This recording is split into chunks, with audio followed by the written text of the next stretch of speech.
Bonjour tout le monde. Comme vous savez, nous rencontrons un immense défi, parmi d'autres, dans notre société moderne. Une mauvaise compréhension de l'autorité, même au sein du corps de Christ. En absence d'autorité selon les valeurs bibliques, les hommes et les femmes vivent difficilement leur rôle respectif.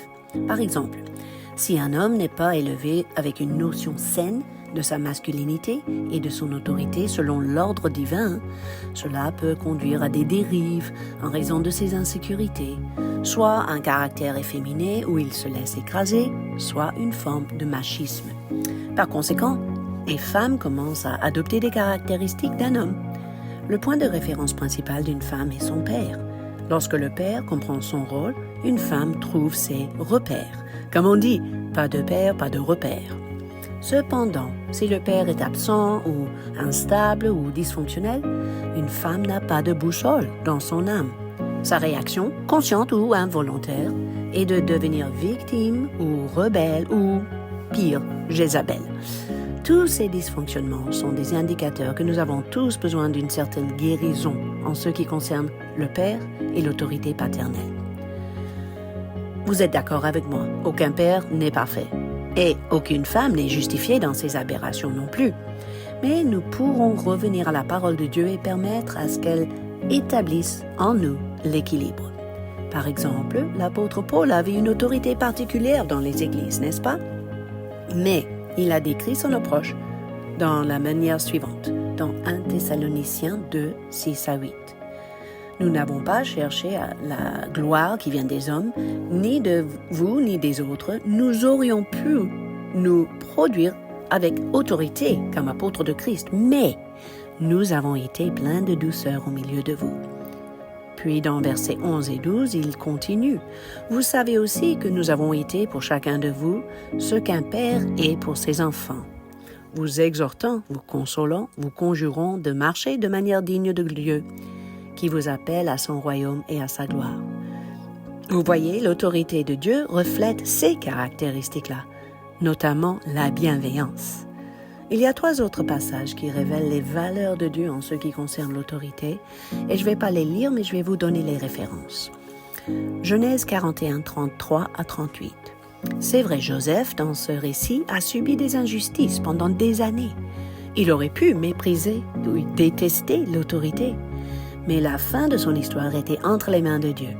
Quand il a donc conseillé le Pharaon concernant la future famine, il dit « Maintenant que le Pharaon rassemble tous les produits de ces bonnes années qui vont venir et qu'il fasse sous l'autorité de Pharaon des amasses de blé, des approvisionnements dans les villes, etc. » C'est-à-dire qu'il n'a pas essayé d'usurper l'autorité du roi d'Égypte. Il a reconnu sa place, il a respecté l'autorité du pays.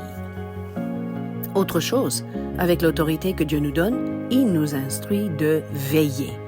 Dans son explication concernant son retour, Jésus parle de l'autorité déléguée, disant à ses disciples dans Marc 13, 32 à 37, « Prenez garde, veillez et priez, car vous ne savez pas quand ce temps viendra.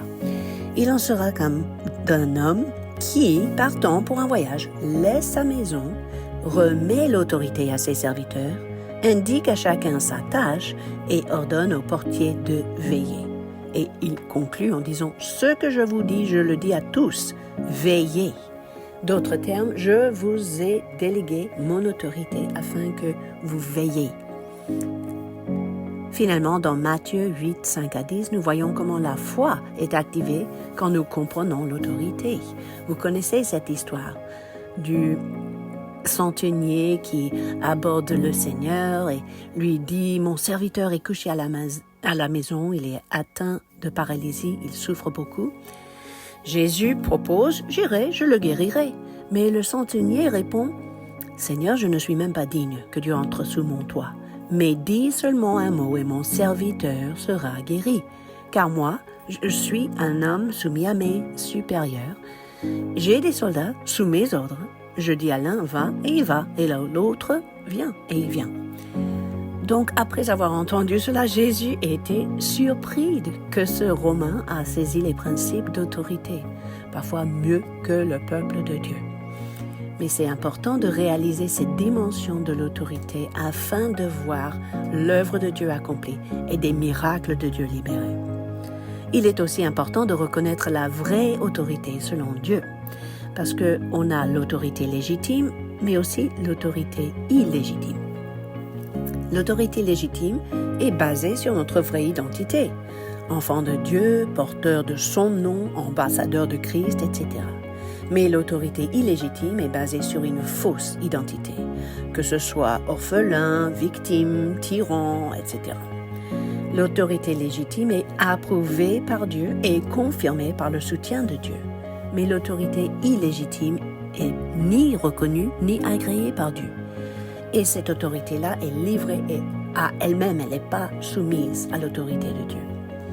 L'autorité légitime est respectueuse de l'autorité supérieure, mais l'autorité illégitime est insoumise et autosuffisante. Prenez donc garde de ne pas marcher dans l'autorité illégitime, mais dans la véritable autorité que le Seigneur Jésus vous a confiée.